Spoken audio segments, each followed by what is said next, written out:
আমরা শুরু করব শাক্ত পদাবলী থেকে।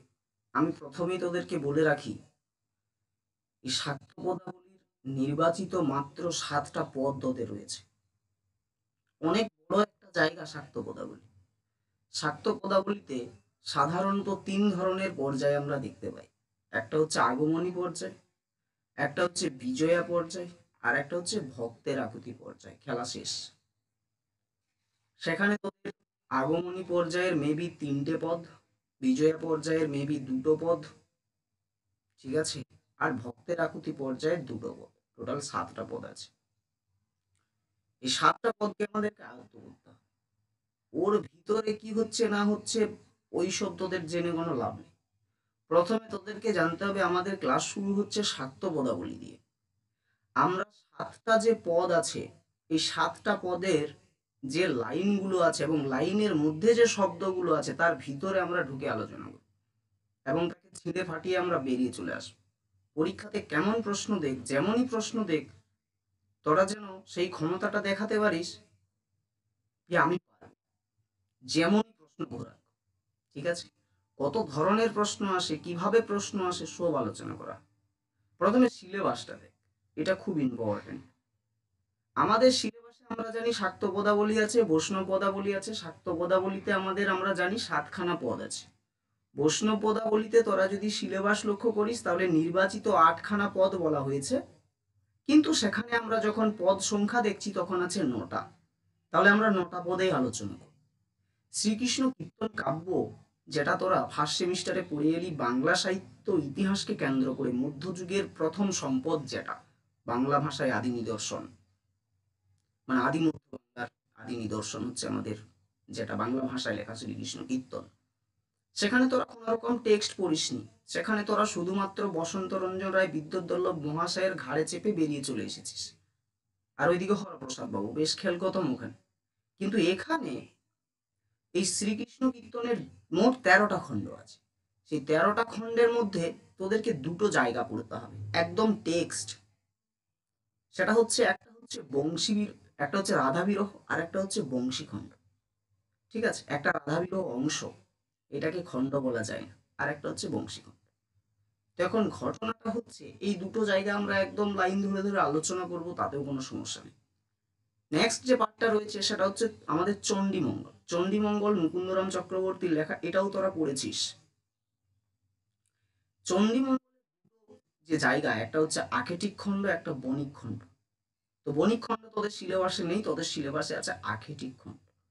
এই যে কালকেতুর যে কাহিনীটা এবং ফুল্লরার যে কাহিনী, তাদের দাম্পত্য জীবনের যে কাহিনী, তাদের জীবনের যে আপস অ্যান্ড ডাউন, সেটা কিন্তু রয়েছে। কেউ কিছু বলবি? দেখা যাচ্ছে, ক্লিয়ার শোনা যাচ্ছে তোরে? তবে এই হলো সামগ্রিক সিলেবাস। তাহলে আমরা শুরু করব শাক্ত পদাবলী দিয়ে। তাহলে শাক্ত পদাবলীর সামগ্রিক সিলেবাসটা আমরা জেনে নেব এবং আমরা পাটে পাটে পড়ব। আমরা কিন্তু এইভাবে ডাইরেক্ট প্রথম থেকে শুরু করে দেবো না যে শাক্ত পদাবলী এইভাবে শুরু হলো, শাক্ত পদাবলী না। এক একটা পদকে কেন্দ্র করে শাক্ত পদাবলীর যে যে জায়গাগুলো আসা প্রয়োজন, আমরা সেই সেই জায়গাগুলো পড়ে পড়ে আমরা এক একটা পদকে নিয়ে বেরিয়ে চলে যাব। বুঝতে পারছিস? সেটা বুঝতে পারবি। 7খানা পদের মধ্যে প্রথম যে পদটা আমাদের আছে সেটা হচ্ছে আমার উমা সামান্য মেয়ে নয়। দেখ, আমার উমা সামান্য মেয়ে নয়, এখানে আমার বলতে তোরা আগের ক্লাসটা করেছিলিস তো? যদি না করে থাকিস তো করবি, এখানেও আবার করানো হবে, চাপের কিছু নেই। এই যে আমার উমা সামান্য মেয়ে নয়, এই যে আমার, আমার বলতে কে এখানে বলতে পারবি? উমার মা, তাই তো? এরপর ঘটনাটা হচ্ছে উমার মা বলছে তার মেয়েকে যে আমার মেয়ে সামান্য নয়। তাহলে সে সাধারণ নয়, সে অসাধারণ, মানে তার মধ্যে একটা ঐশ্বর্য শক্তি রয়েছে। তাহলে একটা সাধারণের মাঝে যে ঐশ্বর্যের যে সংমিশ্রণ, এই পদটাতে কিন্তু আমরা সেটা লক্ষ্য করে থাকি, সেটা আলোচনা করা হয়েছে। দ্বিতীয় যে পদটা রয়েছে সেটা হচ্ছে গিরি এবার উমা এলে আর উমা পাঠাবো না, বলে বলবে লোকে মন্দ কারো কথা শুনবো না, যদি এসে মৃত্যুঞ্জয় উমা নেবার কথা কয়, তবে মায়ে ছিয়ে করবো ঝগড়া, জামাই বলে মানবো না। এটা হচ্ছে আগমনী পর্যায়ের পদ।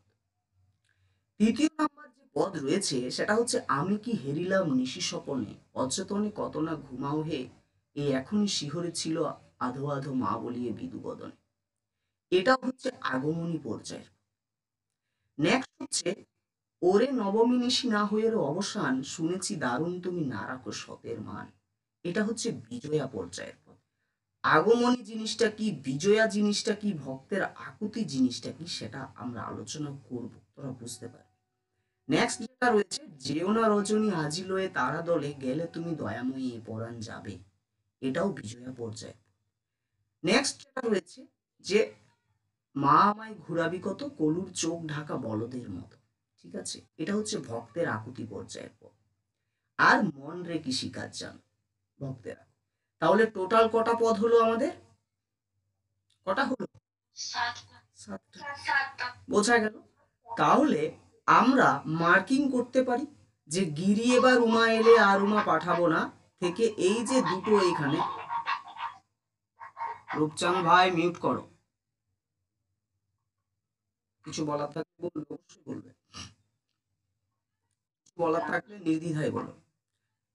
গিরি, এটা একটা ঐশ্বর্যের জায়গা ফুটে উঠছে, এটাকে আমি কি পর্যায়ে বলতে পারি, আগমনী পর্যায়। গিরি এবার আমি কি হেরিলাম নিশি স্বপনে, আগমনী পর্যায়। ওরে নবমী নিশি না হয়ে অবসান, বিজয়া পর্যায়।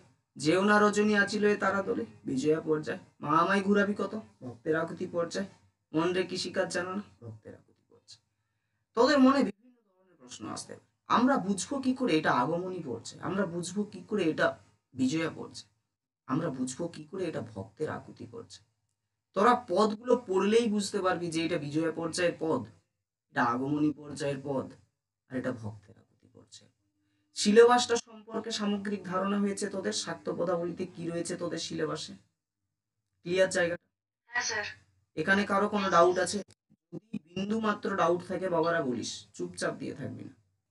এরপর আমরা ধীরে ধীরে ভিতরে ঢুকবো। ঠিক আছে, আমরা আলোচনা করব আজকে এটাকে নিয়ে, দ্বিতীয় যে জায়গাটাকে নিয়ে। এটা যেহেতু ইউটিউবে আমি আলোচনা করেছিলাম, আর আমি যেভাবে এখানে ক্লাস করাই প্রত্যেকটা জায়গাতে আমার কোনো অংশে খামতি থাকে না, আমি নিজের 100% দিয়ে দিই। তো সেখানে আশা রাখছি কোনো খামতি নেই। তো সেই ক্লাসটা তোরা করতে পারিস, আবারও তোদেরকে এখানে করানো হবে, তো চাপ নেওয়ার কোনো কারণ নেই। ঠিক আছে, তো এই ক্লাসটা আপাতত এখানে স্টপ থাকলো, যেহেতু আলোচনা হয়েছে। তোদেরকে পাঠিয়েছি লিঙ্ক, তোদের কাছে সবার আছে, আছে তো রে, গ্রুপে দেওয়া আছে। তোরা ওটা একবার দেখিস, তারপরে এখানে আবার বোঝানো হবে, চাপের কিছু নেই। ঠিক আছে, আজকে আমরা এই পদটাকে নিয়ে আলোচনা করব। এরপর এই পদটাকে নিয়ে আলোচনা করতে গিয়ে আমাদের প্রাথমিক পর্যায়ে যত যা কিছু আসতে পারে শাক্ত পদাবলীর নিরিখে, সব কিন্তু চলে আসে, লক্ষ্য করে দেখিস। প্রথম কথা কি বললাম, যে এই পদটা আমাদের কোন পর্যায়ের পদ পড়ছে,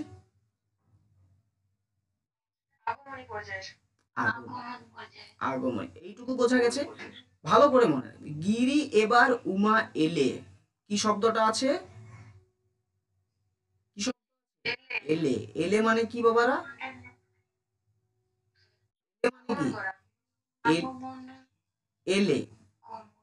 অত রাহসটা বাংলায় কথা বল, তবে বুঝতে পারবি, শিখতে পারবি। এলে মানে আশা, এইটুকু মাথায় আছে, এলে মানে আশা, হ্যাঁ কি না, আশা, আশা। অত সাহিত্যিক ভাষা নিয়ে আসিস না।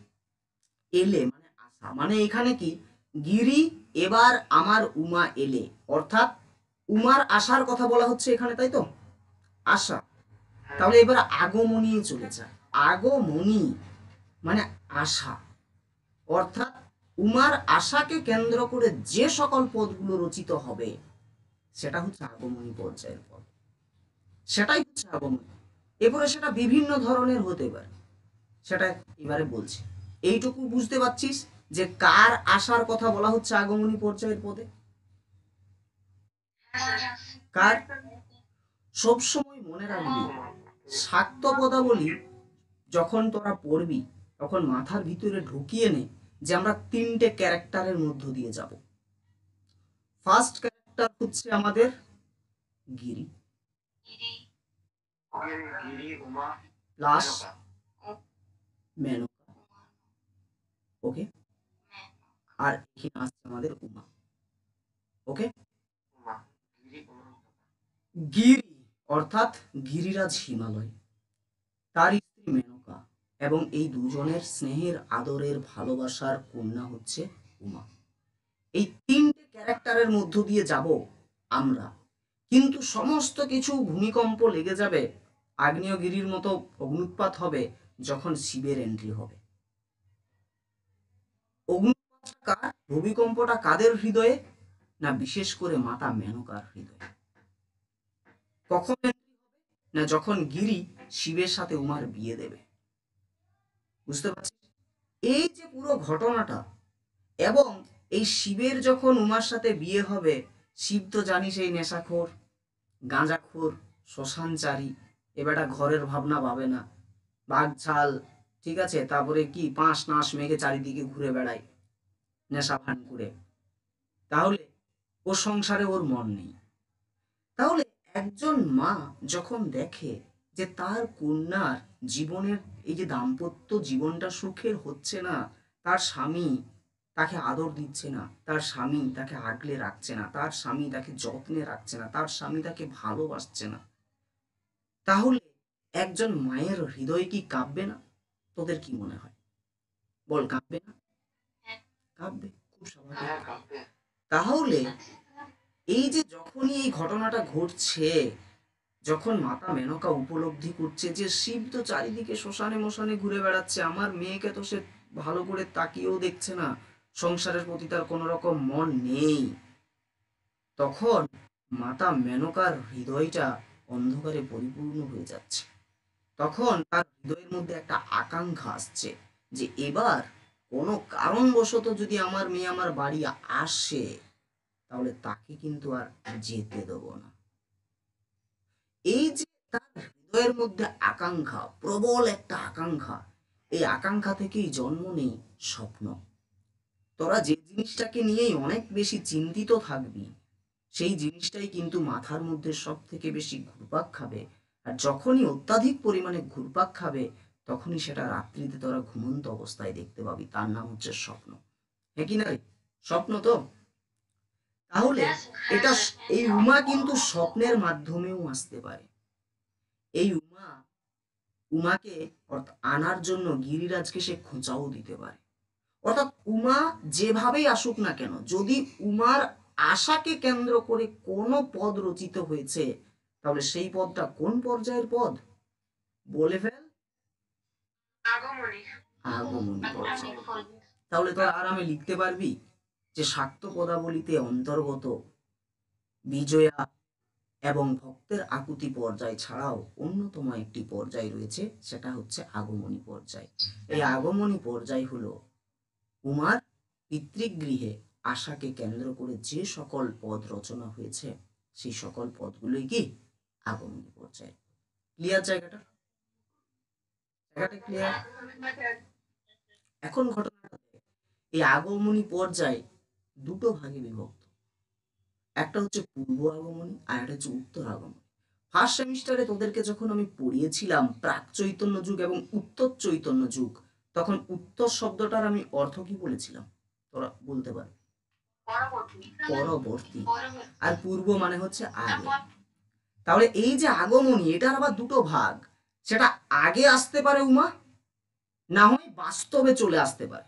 এই উত্তর মানে পরবর্তী, যেখানে একদম বাস্তবে আসবে, আর এটা সব, এটা কিন্তু বাস্তবে নয়, এটা মনের মধ্যে আনার প্রয়াস মাত্র, সেটা আলোচনা করছি। তাহলে আমরা পড়ছি আগমনী পর্যায়ের পদ। গিরি এবার উমা এলে আর উমা পাঠাবো না, বলে বলবে লোকে মন্দ, কারো কথা শুনবো না। লিখেছে রামপ্রসাদ সেন। কে লিখেছে? এইটা একটু এখানে, এখানে অ্যাড হয়নি, এখানে অ্যাড করা হয়নি, ভুলে গেছি তো কোনো কারণে। তোরা এটা একটু মনে রাখিস, আমি পিপিটিটা যখন তোদেরকে গ্রুপে শেয়ার করব, তখন আমি এখানে অবশ্যই লিখে দেবো। ঠিক আছে, বোঝা গেল জায়গাটা? তাহলে বল, গিরি এবার উমা এলে আর উমা পাঠাবো না, প্রশ্ন এখান থেকে কিভাবে আসে জানিস?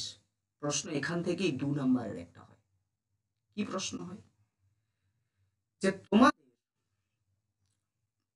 তোমাদের নির্বাচিত গিরি এবার উমা এলে আর উমা পাঠাবো না পদটি কোন পর্যায়ের পদ এবং কার লেখা?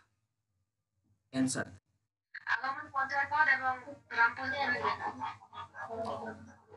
বল, খুব কি কঠিন মনে হলো জায়গাটা? হলো কি?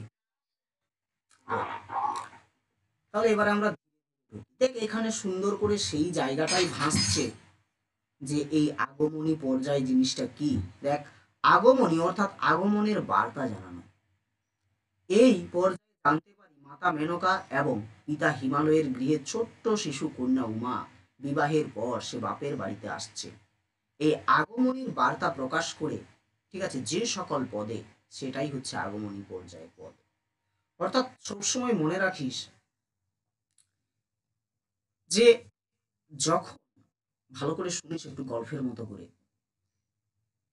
যখন আমাদের গিরিরাজ হিমালয় এবং তার স্ত্রী মেনকা তাদের ভালোবাসার, স্নেহের, আদরের কন্যাকে বিয়ে দিয়ে দিল এমন একজন ব্যক্তির সাথে, তার নাম হচ্ছে শিব, যে কিনা শ্মশানে মশানে ঘুরে বেড়ায়।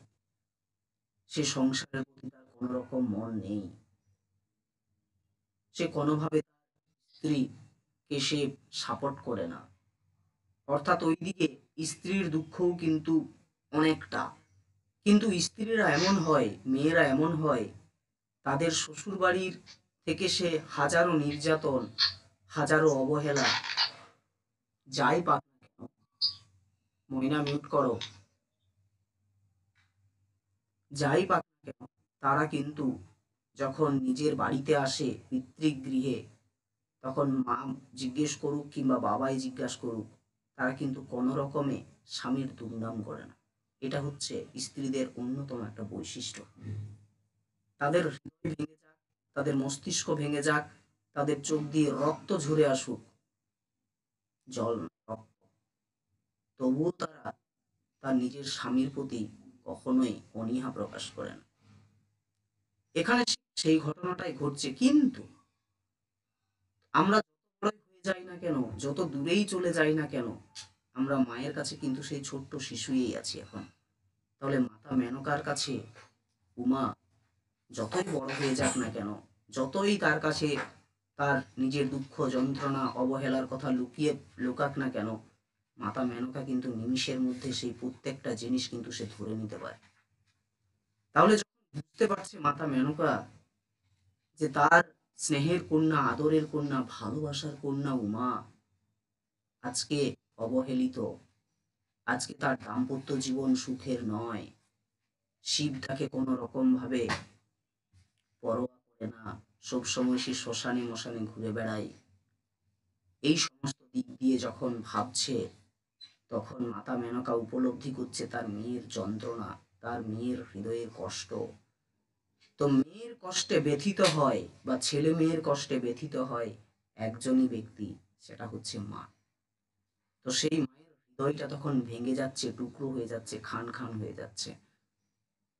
তখন সে গিরিরাজকে বলছে, গিরিরাজ, এমন একজন মানুষের সাথে আমি বিয়ে দিলাম আমাদের কন্যাকে, যে আমার কন্যাকে সুখে রাখছে না, সে ঘুরে বেড়াচ্ছে চারিদিকে শ্মশানে মশানে। তাহলে এবার যদি কোনো রকম ভাবে উমা এখানে আসে, তাহলে তাকে আর পাঠাবো না। তার জন্য এই পৃথিবীতে যাই হয়ে যাক না কেন, সমুদ্রের বন্যা নেমে এলেও তাকে আর পাঠাবো না পতিগৃহে, অর্থাৎ উমার শ্বশুর বাড়িতে। এই একটা ঘটনা। তো এই যখন পুরো ভাবনাটা মাতা মেনকার হৃদয়কে ব্যথিত করছে, তখন মাতা মেনকা রাত্রিবেলাতে স্বপ্ন দেখে যে তার মেয়ে তার পাশে এসে মা মা বলে ডাকছে। দেখ, এলো তো, কোনো না কোনো দিক দিয়ে তো এলো, হ্যাঁ কি না রে? এসেছে তো, উমা তো এসেছে, স্বপ্নে এসেছে, এসে নিয়ে মা মা বলে ডাকছে। তো এই যে আশা এবং এই যে আনতে বলা, এই ধরনের যে কাহিনী থাকবে, সেই কাহিনীগুলো কোন পর্যায়ের মধ্যে পড়ছে? আগমনী, আগমনী পর্যায়ের পদ। বল, আগমনী জিনিসটা কি ক্লিয়ার হয়েছে? কাহিনীটা ক্লিয়ার হয়েছে? কারো ডাউট নেই তো? বলবি তাহলে। এই পড়া দেখ, একে দুটো ভাগে ভাগ করা হয়। একটা হচ্ছে পূর্ব আগমনী, একটা হচ্ছে উত্তর আগমনী।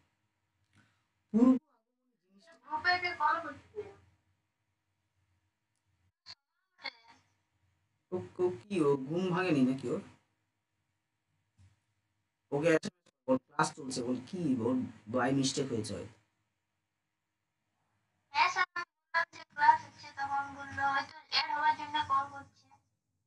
ও অ্যাড হতে পারছে না, এটা তো অসম্ভব, কারণ ও বিয়ে করবে তবে তো, রিকোয়েস্টই পাঠায়নি।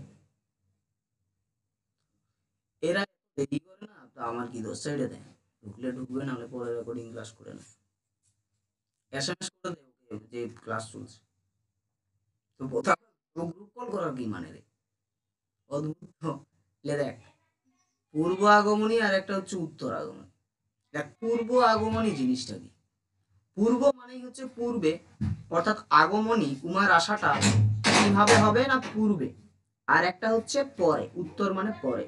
তো এই দুটোর মধ্যে যে জিনিসটা ঘটবে সেটা বুঝতে পারবি এবারে। দেখ পূর্ব আগমনী জিনিসটা কি, দেখ এই পর্বে দেখা যায় উমাকে পিতৃগৃহে আনার জন্য মেনকার স্বপ্ন আকাঙ্ক্ষা বিরহ বেদনা যুক্ত। মেনকার স্বপ্ন দর্শনকে কেন্দ্র করে আগমনী পর্যায়ে অনেকগুলো গান রচিত হয়েছে। দেখ এই পর্যায়ে, অর্থাৎ এই পূর্ব আগমনী এমন একটা জায়গা যেখানে এই যে মাতৃ হৃদয় যখন মেয়ের জন্য ব্যাকুল হয়ে উঠছে, মেয়েকে আনার জন্য, কেন আনার জন্য ব্যাকুল হয়ে উঠছে, কারণ উমার স্বামী তাকে যত্নে আদরে সম্মান দিয়ে সংসারের দাম্পত্য জীবন কিন্তু সে ঠিক রাখেনি, তাদের দুজনের যে দাম্পত্য জীবন সেটা সুখের হয়নি, ফলে মাতা মেনকার যে হৃদয় সেটা ব্যথিত হচ্ছে। আর এই বেদনাযুক্ত হৃদয়ে সে যেন তেন প্রকারে উমাকে নিয়ে আসার যে প্রয়াস, সেটাই হচ্ছে পূর্ব আগমনী পর্যায়ের পথ। অর্থাৎ এখানে বাস্তবে উমা এসে পৌঁছায়, যে পর্যায়ে বাস্তবে উমা এসে পৌঁছায়নি পিতৃগৃহে বা মেনকার পাশে, সে বাস্তবে আসেনি রক্ত মাংসের শরীর নিয়ে, সে স্বপ্নে এসেছে কিংবা অন্যভাবে এসেছে, সেই পর্যায়ের পদগুলো কোন জায়গায় পড়ছে, পূর্ব আগমনী পর্যায়ের পদ। বুঝতে পারছিস জায়গাটা, যে সে বাস্তবে পৌঁছাবে না, বাস্তবে যদি না পৌঁছিয়ে যদি স্বপ্নের মাধ্যমে কিংবা অন্য কোনো মাধ্যমে যদি এসে পৌঁছায়, তাহলে সেটা পূর্ব আগমনী পর্যায়ের পদ। আর তোরা দেখ একটু পরেই বলতে পারবি যে এই যে গিরি এবার উমা এলে আর উমা পাঠাবো না, এই পদটা পূর্ব আগমনী হবে নাকি উত্তর আগমনী হবে। ঠিক আছে, বল। শুধু এই জিনিসটা মনে রাখ যে পূর্ব আগমনী হচ্ছে বাস্তবে উমার আগমন ঘটেনি, স্বপ্নের মাধ্যমে উমার আগমন ঘটেছে যে সকল পদে, সেইগুলোই হচ্ছে কি পর্যায়ের পদ, ক্লিয়ার জায়গাটা। এই যে পূর্ব আগমনী পর্যায়ের পদ, এটাও যেটা আজকে পূর্ব। আর এই যে স্বপ্ন দর্শনের একটা পদ আছে তোদের, আমি কি হেরিলাম নিশি স্বপনে, স্বপনে, দেখতে পাচ্ছিস শব্দটা, আমি কি হেরিলাম নিশি স্বপনে, স্বপনে আছে, অচেতনে কত না ঘুমাও হে, এই এখনই শিহরে ছিল আর আধো আধো মা বলিয়ে বিদু বদনে। বাকিরা দেখতে পাচ্ছিস, তাহলে তো নেটওয়ার্কের প্রবলেম। ওকে, এরপরে দেখ উত্তর আগমন, পরে করে নিবি রেকর্ডিং ক্লাস, এখন শুনে যা।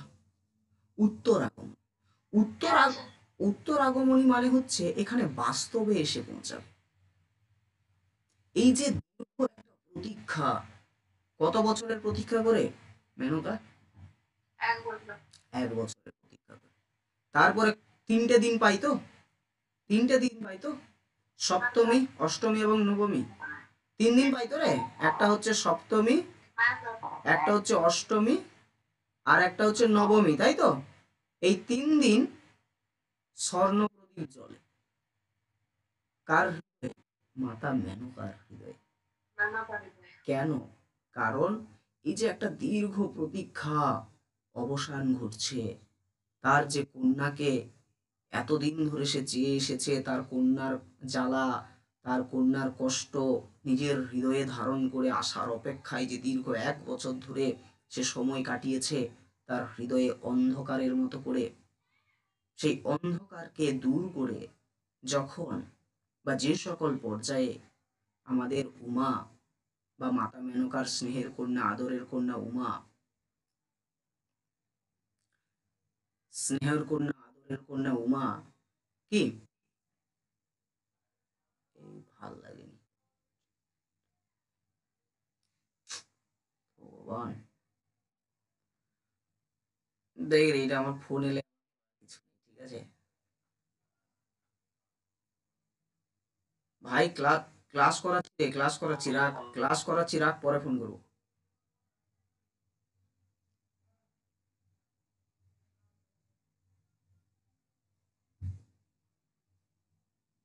সরি, হ্যাঁ, ক্ষমা করিস। শুনতে পাচ্ছিস? সরি, হ্যাঁ, ক্ষমা করিস। না হলে সেই বারবার ফোন করতো, সেই জন্য বলে দেওয়াটাই বেটার, হ্যাঁ কি না? তো দেখ, এইটা হচ্ছে উত্তর আগমনী, মানে যেখানে বাস্তবে এসে পৌঁছাবে। আর যখনই আসবে তখন মাতা মেনকার এই যে অন্ধকার হৃদয়, সেটা আলোতে পরিপূর্ণ হয়ে যাবে। এই যে দীর্ঘ যে প্রতীক্ষা, সেই দীর্ঘ প্রতীক্ষার অবসান ঘটবে। এবং এখানে আমরা লক্ষ্য করব সেই 3টে দিন আমরা পাবো। ঠিক আছে, 3টে দিনের কথা থাকবে, সপ্তমী, অষ্টমী এবং নবমী, 3টে দিন কথা থাকবে। সেটা আমরা কোন পর্যায়ের পদ পাবো? সেগুলো উত্তর উত্তর আগমনী পর্যায়ে পাবো। তবে তোরা চাপ নিস না, এইরকম কিছু ভাগ করার দরকার নেই পরীক্ষাতে যে উত্তর আগমনী, পূর্ব আগমনী। জাস্ট আগমনী লিখে দিস, আগমনী পর্যায়ের পদ। বুঝতে পেরেছিস জায়গাটা? বুঝে গেল? যখনই দেখবি আগমনী, তোরা শুধু জেনে রাখ, ভবিষ্যতে যখন পড়াবি তখন যেন এই ভাগটা যেন তোরা করে দিতে পারিস। তাহলে দেখ, এই পর্বে দেখা যায় শিব গৃহ থেকে উমার পুত্র কন্যা সহ পিতৃগৃহে এসে দাঁড়ানোর ঘটনা। তাহলে শিব উমাকে পৌঁছে দিয়ে যায় 3 দিনের জন্য, শরৎ ঋতুতে, যখন চারিদিকে কাশফুল ফুলে উঠে, ভরে উঠে, তাই তো, নদী নালায়, হ্যাঁ কি না? যেমন কাশফুল ভরে উঠে প্রাকৃতিক পরিবেশের মধ্যে একটা সৌন্দর্য প্রস্ফুটিত করে, ঠিক সেই রকম ভাবেই যখন শরৎ ঋতুতে এই 3 দিন, সপ্তমী, অষ্টমী এবং নবমী আসে, তখন মাতা মেনকার সেই হৃদয়ের, মানে অন্ধকার ঘরে স্বর্ণ প্রদীপ জ্বলে উঠে। কার জন্য? তার স্নেহের কন্যা, আদরের কন্যা উমা এসেছে বলে। বোঝা গেল জায়গাটা? তার উত্তর আগমনীতে বাস্তবে উমা মায়ের কাছে থাকবে, আর পূর্ব আগমনীতে বাস্তবে থাকবে না, স্বপ্নের মাধ্যমে আগমনটা ঘটবে। ক্লিয়ার জায়গাটা? ক্লিয়ার? কারো ডাউট ডাউট আছে এখানে? নেই তো? মেন বিষয় হচ্ছে এইটাই, যে আগমনী পর্যায়ের যে মূল ঘটনা সেটা বলি, যে আগমনী পর্যায়ে সাধারণত আমরা মাতা মেনকার কন্যার জন্য দীর্ঘ প্রতীক্ষা ও মিলন সম্পর্কিত বিষয় লক্ষ্য করি। দেখ, এখানে মিলন ঘটছে তো উত্তর আগমনীতে, হ্যাঁ কি না? মিলন ঘটছে, 3 দিন আসবে তো বাস্তবেই পৌঁছাবে, তাহলে এখানে মিলন ঘটছে। আর এখানে কি দীর্ঘ প্রতীক্ষাটা চলতে থাকছে, আর এইখানে এসে অবসান হচ্ছে, প্রতীক্ষার অবসান হচ্ছে। তাহলে প্রতীক্ষার সময় তার হৃদয় অন্ধকার, দুঃখ, জ্বালা, যন্ত্রণা, কষ্ট সে ভুগছে তার মেয়ের জন্য, যে ভুল করে ফেলেছে শিবের মতো একজন নেশাখোর, শ্মশানচারী, গাঁজাখোর একজন ব্যক্তির সাথে বিয়ে দিয়ে। তারপরে যখন সে এখানে পৌঁছাচ্ছে উত্তর আগমনীতে, বাস্তবেই 3 দিন, তখন মিলন ঘটছে মাতা মেনকার সাথে, কার? তার স্নেহের কন্যা, আদরের কন্যা উমার। তাহলে অ্যাকচুয়ালি আগমনী পর্যায়ে আমরা কি পাই? না, মাতা মেনকার কন্যার জন্য দীর্ঘ প্রতীক্ষা ও মিলন, এই দুটোই তো পাচ্ছি, হ্যাঁ কি না রে? আগমনী পর্যায়ে তার ঊর্ধ্বে কিছু পাচ্ছি? বোঝা গেল জায়গাটা বাবুরা? কোনো ডাউট আছে এখানে? আর বিজয়া পর্যায়ে যখন আমরা ওই যে যেও না রজনী আজিল হয়ে তারা দলে গেলে তুমি দয়াময়ী পরাণ যাবে, আমরা যখন পদটা আলোচনা করব তখন আমরা জানবো বিজয়া পর্যায়ে। বিজয়া পর্যায়ে মানে হচ্ছে যখন চলে যাওয়ার ঘটনাটা থাকবে। নবমীর নবমীর রাত্রি অবসান ঘটবে, দশমীর প্রভাত আসবে, আর শিব ওইদিকে বাইরে ডুমরু নিয়ে চেঁচিয়ে চেঁচিয়ে বলবে, ওই উমার মা, উমার মা, উমাকে দিয়ে যা। বুঝতে পারছিস? তো সেটা হচ্ছে বিজয়া পর্যায়। আর যখনই এই যে স্নেহের কন্যা, আদরের কন্যা উমা, বাচ্চা শিশুটা যখনই কি হবে, শ্যামাতে পরিণত হয়ে যাবে, মাতে পরিণত হয়ে যাবে, সকলের জন্য মা হয়ে উঠবে, সকলেই তার কাছে সমর্পণ করবে, তখনই সেটা হয়ে যাবে ভক্তের আকুতি পর্যায়। যখনই মেয়ে হয়ে যাবে মাতৃসম মা, তখনই সেটা হয়ে যাবে ভক্তের আকুতি পর্যায়। তো সেটা আমরা আলোচনা করব, আরো ডিপে গিয়ে আলোচনা করব। এখন শুধু আগমনী দেখ, ঠিক আছে? এটুকু ক্লিয়ার জায়গা হেরে, এটুকু ক্লিয়ার? এরপরে তোদেরকে জানতে হবে 5টা রসের কথা। বৈষ্ণব পদাবলিতেও রস আছে, অলঙ্কার শাস্ত্রেও রস আছে 9 প্রকার। হুম, অদ্ভুত রস, বীর রস, শৃঙ্গার রস, এরকম ভাবে 9 প্রকার রস আছে। কিন্তু শাক্ত পদাবলীর নিরিখে বা বৈষ্ণব, ওটা অলঙ্কার শাস্ত্র অনুযায়ী, এবং বৈষ্ণব পদাবলীর নিরিখে আমরা 5 ধরনের রস পাই। একটা হচ্ছে শান্ত রস, একটা হচ্ছে দাস্য রস, একটা হচ্ছে সখ্য রস, একটা বাৎসল্য, আর একটা মধু। ভালো করে বুঝ। একটা শান্ত রস, একটা দাস্য রস, একটা সখ্য রস, একটা বাৎসল্য রস, একটা মধুর। তাহলে শান্ত, দাস্য, সখ্য, বাৎসল্য, মধুর মনে থাকবে। এটা কিন্তু মুখস্থ করে রাখিস। এই 5 রসের কথা কিন্তু পরীক্ষাতে আসবে এবং বলবে শাক্ত পদাবলিতে মূল রস কি। শাক্ত পদাবলিতে মূল রস হচ্ছে বাৎসল্য রস। শাক্ত পদাবলিতে মূল রস কি রে? বাৎসল্য রস। দেখ, এই যে শান্ত রস, যেটা শান্ত রসে সাধারণত তৃষ্ণা ত্যাগ করে কৃষ্ণ নিষ্ঠা, এই যে কাম, ক্রোধ, লোভ, লালসা, মোহ, এই সমস্ত কিছু যে তৃষ্ণা ভব সংসারের বেড়া চালে, সেগুলো ত্যাগ করে নিয়ে সম্পূর্ণভাবে কৃষ্ণ নিষ্ঠা, কৃষ্ণের প্রতি সমর্পণ, এটা হচ্ছে শান্ত রস। দাস্যরথ হচ্ছে কি, যে সেবা ও কৃষ্ণ নিষ্ঠার এই জায়গাটা আমরা পাবো, ঠিক আছে? সখ্য রসের জায়গাটা আমরা কি পাবো? বিশ্বাস, সেবা ও নিষ্ঠা পাবো। বাৎসল্য রসে যে জায়গাটা পাবো সেটা হচ্ছে মমত্ববোধ, বিশ্বাস, সেবা ও নিষ্ঠা। বুঝতে পারছিস? রস জিনিসটা হচ্ছে কি বলতো, এটা স্কিপ হয়ে গেছে, ওই পিপিটিটা আমি এখানে অ্যাড হয়নি, না হলে পিপিটিটা রেডি করা ছিল। রস মানে হচ্ছে কোনো কাব্য বা কোনো সাহিত্য পাঠ করার সময় আমরা যে একটা অনুভূতি আস্বাদন করি, প্রত্যেকটা জিনিস তোরা যখন তখন একটা অনুভূতি তো জাগে তোদের মনের মধ্যে, হ্যাঁ কি না রে? জাগে তো, নিশ্চয়ই জাগে। সেই অনুভূতিটাই হচ্ছে রস। আমারও পরানো যাহা চাই তুমি তাই, এইটা যখন ডিপ্রেশনে ভুগবি, কিংবা যখন একটা রোমান্টিক ওয়েতে, বা যদি কাউকে ভালোবেসে থাকিস, সেই ভালোবাসার চলাকালীন আর কি, হ্যাঁ, কন্টিনিউইং যে জায়গাটা, তখন যদি শুনিস আলো ভালো, হ্যাঁ কি না? আর যদি ব্রেকআপ তাহলে শুনবি, যদি তোর ডাক শুনে কেউ না আসে তবে একলা চলো। এগুলো যখন তখন এগুলো আমাদের মনের মধ্যে একটা ফিলিংস জাগায়, এই ফিলিংসটাই হচ্ছে রস, অলংকার শাস্ত্র, ঠিক আছে? এগুলো শুধু আমাদের মুখস্থ করার জায়গা, আমাদের মনে রাখার জায়গা হচ্ছে এটা আর এটা। বাৎসল্য রস হচ্ছে শাক্ত পদাবলী, আর মধুর রস হচ্ছে বৈষ্ণব পদাবলী। জায়গাটা ক্লিয়ার? ক্লিয়ার? পরীক্ষাতে যদি প্রশ্ন দেওয়া হয়, আসলে মনে রাখিস একটা বিষয়, এইখানে শাক্ত পদাবলীতে আর একটা রস আছে, সেটা হচ্ছে ভক্তি রস। হ্যাঁ, একদিক দিয়ে যদি আলোচনা করিস তাহলে এই ভক্তি রস প্রধান, কিন্তু এই ভক্তি রসকেও পেছনে ফেলে দিয়েছে এই বাৎসল্য রস।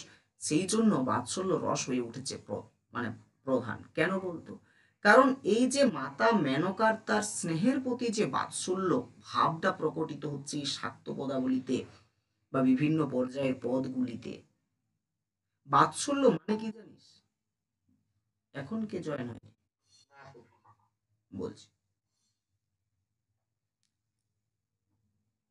বোরিং লাগে?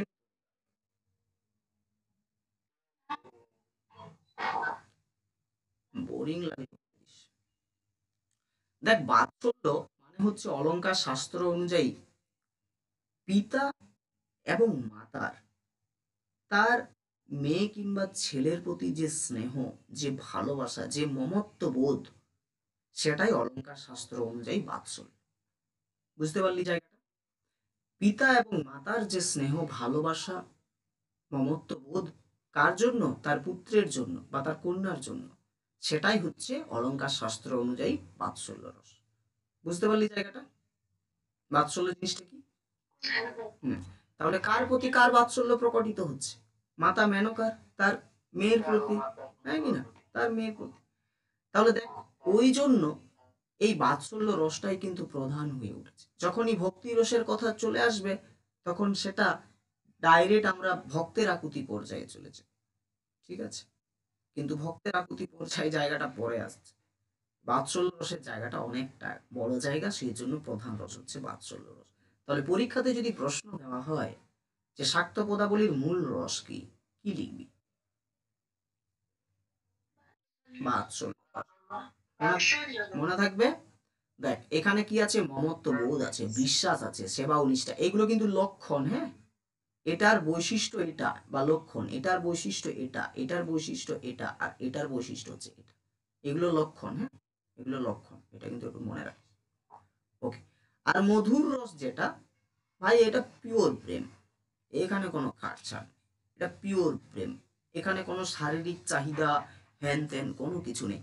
দেখ, বাৎসল্য তো এখানে কিছু আসছে না, এটা মায়ের ভালোবাসা, স্নেহ, মমত্ব। কিন্তু এই যে মধুর, এটা প্রেমের মধ্যে যাচ্ছে, পিওর প্রেম। সেটা বৈষ্ণব পদাবলিতে পাবো, বৈষ্ণব পদাবলিতেও রাধা কৃষ্ণ পাবে, আর শ্রীকৃষ্ণ কীর্তনেও রাধা কৃষ্ণ পাবে। শ্রীকৃষ্ণ কীর্তনে যখন বংশীখণ্ড এবং রাধা বিরহ পড়াবো, তখন বুঝতে পারবি যে কৃষ্ণ বেটা কত জোচ্চোর ছিল, এ বেটা কৃষ্ণ কত লম্পট ছিল। যেন তেন প্রকারে রাধার শরীর ভোগ করার জন্য সে বড়াইকে হেন তেন প্রকারে মানিয়েছে। এবং যখন একটা সময় রাধা কৃষ্ণের প্রতি ঢলে পড়ছে, এবং কৃষ্ণের যে মনের যে চাহিদা, সেটা যখন পূর্ণ হয়ে যাচ্ছে নৌকা খণ্ডে, তখন কৃষ্ণ তাকে ছেড়ে মথুরায় পালাচ্ছে। আর এদিকে রাধার হৃদয় তার জন্য বিরহ বেদনায় মানে হাহাকার হয়ে উঠছে। বংশীখণ্ডে যখন কৃষ্ণের সেই বাঁশির কথা তার মনে পড়ছে, তখন তার হৃদয়টা যেন জ্বলে পড়ে খাক হয়ে যাচ্ছে। তা বুঝতে পারবি যে ওই কৃষ্ণ আর রাধা আর বৈষ্ণব পদাবলীর কৃষ্ণ আর রাধার মধ্যে বহুত পার্থক্য। যেখানে শ্রীকৃষ্ণ কীর্তন কাব্যের রাধা ও কৃষ্ণ সমাপ্তি ঘটছে, সেখানে বৈষ্ণব পদাবলীর রাধা এবং কৃষ্ণের কি আগমন ঘটছে। আর ওই প্রেমটা পিওর প্রেম, সেখানে কোনো শারীরিক আকাঙ্ক্ষা নেই, সেখানে শুধু দু চোখ দেখার একটা জায়গা আছে, দু চোখ, শুধু একটু আমি দেখবো তাকে। বুঝতে পেরেছিস? এই হচ্ছে বিষয়। তো সেটা হচ্ছে মধুর, মধুর রস। এখানে কোনো আমাদের বর্তমান সমাজের মতো জায়গা, বরু চণ্ডীদাস কত আগে বর্তমান সমাজের কাহিনী লিখে দিয়ে গেছে দেখ। মধুর রসে আছে আত্মসমর্পণ, যাকে ভালোবাসবো তার প্রতি নিজেকে আত্মসমর্পণ, মানে ওইখানে কনসেপ্টটা হচ্ছে কি জানিস, বৈষ্ণব পদাবলীর জীবাত্মার সাথে পরমাত্মার মিলন। ঠিক আছে? বিশ্বাস, মমত্ববোধ, সেবা এবং নিষ্ঠা। তাহলে বল, অত সব ছাড়, বৈষ্ণব পদাবলী যখন পড়াবো সেটা সেখানে ঢুকবে। মধুর রস কার রে? মূল রস মধুর কার? বৈষ্ণব পদাবলী। শাক্ত পদাবলীর মূল রস কি?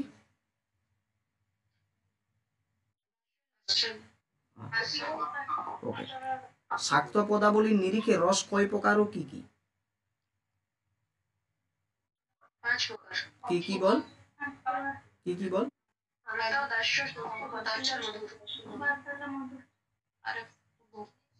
আমি কি এই যে আগমনী পর্যায়ে কার প্রতি কার বাৎসল্য প্রকটিত হচ্ছে? কার প্রতি বাৎসল্য মানে বললাম তো, উমার প্রতি, উমার প্রতি মা মেনকা, তাই তো? বাৎসল্য প্রকটিত হচ্ছে। বাৎসল্য মানে হচ্ছে মায়ের তার কন্যার প্রতি ভালোবাসা, স্নেহ, মমত্ববোধ, আদর, এগুলা, তাই তো? বল, জায়গাটা ক্লিয়ার রে?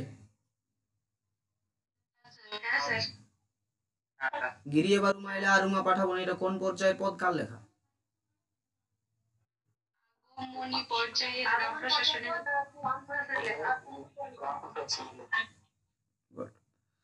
চল তাহলে জায়গা কমপ্লিট হয়ে গেল। এই পদের নিরিখে যেটুকুনি আমাদের জানা ছিল সেটা কমপ্লিট হয়ে গেল। যেটুকুনি আলোচনা হয়েছে সেইটুকুনির মধ্যে কারো ডাউট আছে? এখানেই মুখস্থ। আগমনী পর্যায় কাকে বলে একবার বলে নে। নর্মাল সাদামাটা বল, অত সাজিয়ে গুছিয়ে বলার দরকার নেই, যেটা বুঝলি সেটা বল। যে পর্যায়ে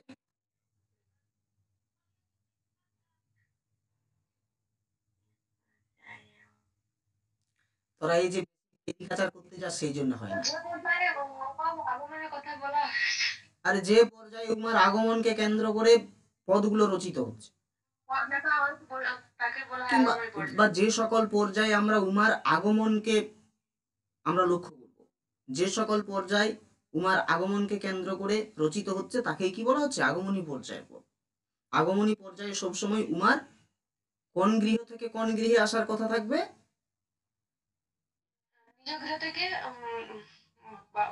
পাগলা, শ্বশুর বাড়ি থেকে বাপের বাড়ি বর্ণ বাপ। কোন কোন বাড়ি থেকে কোন বাড়ি আসার কথা বলা হবে, বলা হচ্ছে? মেয়ে শ্বশুর বাড়ি থেকে বাপের বাড়ি, তাহলে সেটা যেটা শ্বশুর বাড়ি, ঠিক আছে, সেটা অ্যাকচুয়ালি মেয়েটার কি ঘর? পতি ঘর। তো পতি রে পতি, পতয়রসি পতি, তো পতিগৃহে থেকে পিতৃগৃহে, মানে পিতৃ মানে কি সাহিত্যের ভাষায় বাপ, তাই তো? পিতৃগৃহে মানে বাপের বাড়ি, আর পতিগৃহ মানে কি বরের ঘর, কি না? তাহলে বরের ঘর থেকে আসবে কুমা কোথায়? তার নিজের ঘরে। তাহলে এই যে বরের ঘর থেকে নিজের ঘরে আসা কে কেন্দ্র করে যে সকল পদলা রচিত হচ্ছে সেটা হচ্ছে কি? আগমনী পর্যায়ের পদ। তো বরের ঘর থেকে বাপের ঘর এগুলা লিখিস না, নাহলে ডামাডোল হয়ে যাবে। সেখানে লিখবি পতিগৃহ থেকে কি পিতৃগৃহ। বুঝা গেল? হ্যাঁ রে, এবারে নিজে এইবারে বলার চেষ্টা কর, এখানে মুখস্থ কর।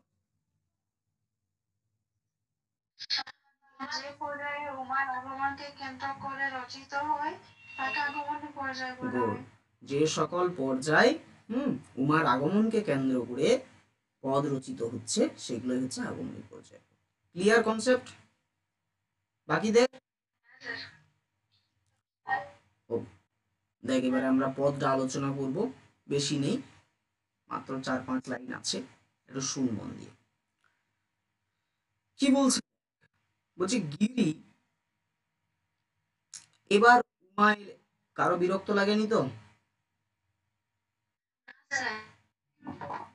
গিরি এবার উমা এলে আর বলে বলবে লোকে মন্দ, কারো কথা শুনবো না। জাস্ট এই দুটা লাইন বুঝ। গিরি মানে মাতা মেনকা। খালি উমা উমাই করট তোরা, কেনে বলা যাবে না উয়ার গিরি মানে হচ্ছে মেনকার স্বামী? বলা যাবে না এটা? হ্যাঁ রে, দেখ গিরি এবার উমা এলে, তাহলে অ্যাকচুয়ালি কে বলছে? কথাটা কে বলছে? মেনকা বলছে। গিরি এবার উমা এলে, বলছে গিরি এবার উমা এলে আর উমা পাঠাবো না। একটা মা বলছে তার স্বামীকে তার মেয়ের কথা, বলছে গিরিরাজ হিমালয়, এবার যদি উমা বাপের বাড়িতে আসে, পিতৃগৃহে আসে, তাহলে উমাকে আর পাঠাবো না। কোথায় পাঠাবে না? কোথায় পাঠাতে চাইছে না মাতা মেনকা?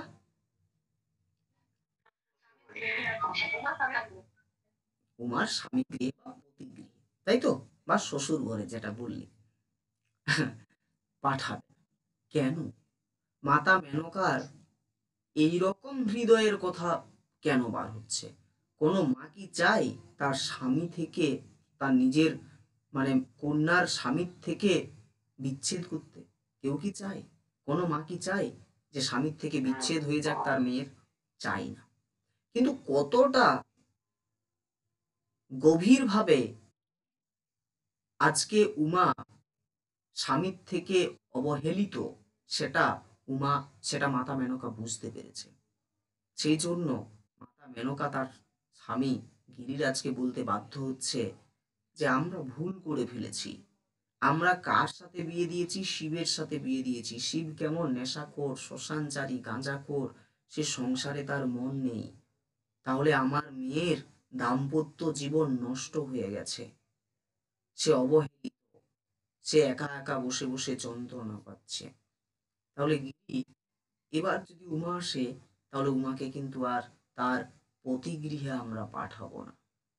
এরপরে যদি এই যে উমা তার বাপের বাড়ি থেকে, সরি, তার শ্বশুর বাড়ি থেকে বা তার পতিগৃহ থেকে বাপের বাড়িতে এসে যদি দীর্ঘদিন থাকে, যদি না পাঠায়, তাহলে বাপের বাড়িতেই থাকতে হবে তো, হ্যাঁ কি না রে? থাকতে হবে তো। তাহলে যদি হ্যাঁ, দীর্ঘদিন থাকে, তাহলে লোকে যদি কোনো কটু কথা বলে, খারাপ কথা বলে, মন্দ কথা বলে, তবে কিন্তু আমি কারো কথা শুনবো না। অর্থাৎ ভালো করে বুঝ, এখানে মাতা মেনকা বলছে, বলছে গিরি, বলছে এবার যখন উমা আসবে, তখন উমাকে কিন্তু আর তার পতিগৃহে পাঠাবো না। এরপরে বাপের বাড়িতেই সে থেকে যাবে, আমাদের কাছেই থেকে যাবে, আমাদের স্নেহের কন্যা, আদরের কন্যা উমা। অনেক স্নেহ দিয়ে তাকে লালন পালন করে বড় করেছি। সেই লালিত পালিত হয়ে যে স্নেহ আদরে ফুলের মতো যে ফুটে উঠেছিল যে মেয়েটা, সে আজকে অবহেলিত, শ্মশানচারী, নেশাখোর, গাঁজাখোর শিবের কাছে। তার দাম্পত্য জীবন কি সুখের নয়। সেই জন্য সেই বাড়িতেই থেকে যাবে। এবার যখন আসবে, তখন কিন্তু সেই বাড়িতেই তারপর থেকে যাবে, তাকে কিন্তু আর পাঠাবো না তার স্বামীর কাছে বা তার পতিগৃহে। এই ঘটনাটার জন্য যদি কোনো লোক, কোনো ব্যক্তি যদি কোনো কটু কথা বলে, যে কি ব্যাপার, দেখ এইটা কিন্তু সব থেকে বেশি বলে পাড়া সিসিটিভি। পাড়া সিসিটিভি মানে বুঝিস? পাড়া সিসিটিভি মানে হচ্ছে ইয়ারা, বুঝতে পারিস তো?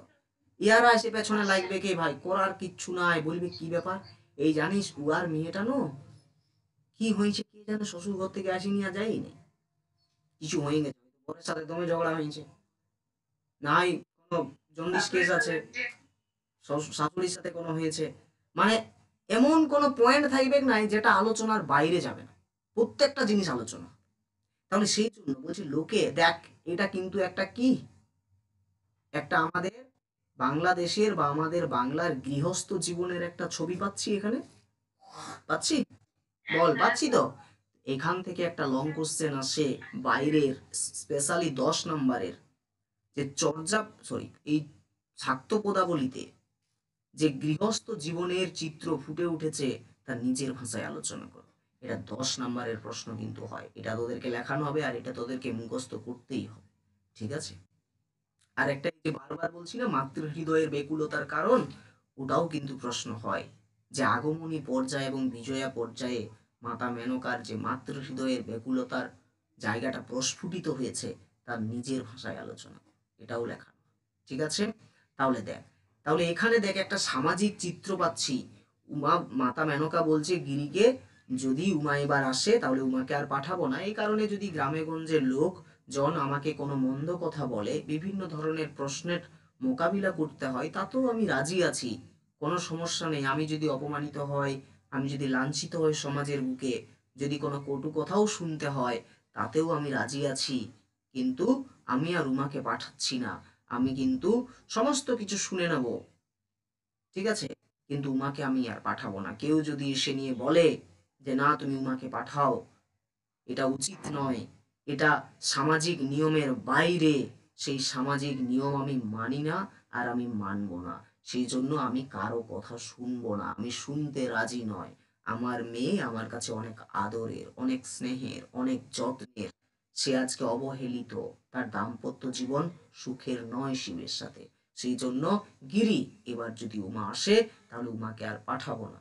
এজন্য যদি লোকে অনেক কটু কথা বলে, তাতেও আমার কোনো যায় আসে না, আমি কারো কথা শুনবো না। বল, দুটো লাইন কারো ডাউট আছে? বুঝতে পারলি দুটো লাইন কি জিনিস? কি রে, এই দুটো লাইনে কোনো ডাউট আছে কারো? নেই তো? তাহলে প্রশ্ন করা যাক এই দুটো লাইন থেকেই, বল, গিরি বলতে কাকে বোঝানো হয়েছে? মেনকার, মেনকার স্বামী। হুম। আরো অথেন্টিক যদি উত্তর লিখিস, মেনকার স্বামী ও উমার পিতা, তাই তো রে? ওকে। গিরি কার আমরা নাম গিরিরাজ হিমালয়, তাই তো? এরপরে বল যে গিরি এবার উমা এলে আর উমা পাঠাবো না, উক্তিটি কার?